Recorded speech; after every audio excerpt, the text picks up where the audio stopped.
تو میں کہتا ہوں چلیں آقا کریم کی بارگاہ میں چلتے ہیں۔ حضور نے فرمایا سنو ہدی للمتقین، یہ قرآن ہدایت ہے تقوی والوں کے لیے۔ پھر حضور نے فرمایا اس قرآن کا میرے علی کے ساتھ تعلق یہ ہے، العلی مع القرآن، علی قرآن کے ساتھ ہے، اور القرآن مع العلی، میرا قرآن بھی میرے علی کے ساتھ ہے، اور یہ دونوں کبھی جدا نہیں ہوں گے، بلکہ اس طرح غوث پر میرے پاس لائے جائیں گے کہ دونوں ایک دوسرے سے جدا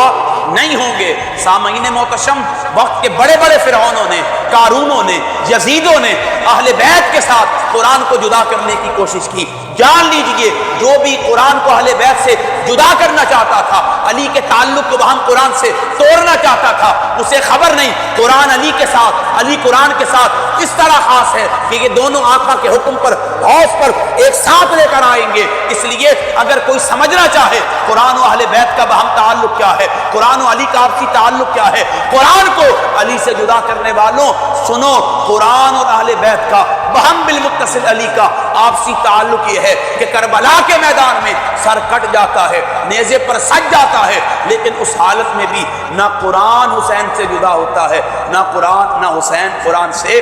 حسین ابن علی نیزے کی نوک پر بھی تلاوت قرآن کے ذریعے یہ بہم فکر عطا کر رہے تھے۔ سنو، اللہ نے جس قرآن کو ہدایت بنایا ہے وہ قرآن تقوی والوں کے لیے ہدایت قرار پایا ہے، اور سنو تقوی کا امام سیدنا علی کو رب نے بنایا ہے۔ یہی وجہ ہے کہ قرآن نہ حضرت علی کی اولاد سے کبھی جدا ہوا، نہ کبھی حضرت علی کی اولاد قرآن سے۔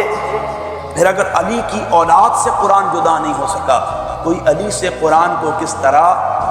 اب یہ اصول پیش نظر رکھنا چاہیے، قرآن ان کے لیے ہدایت ہے جو تقوی والے ہیں، اور تقوی والا وہی ہے جس کے دل میں علی شیر خدا کی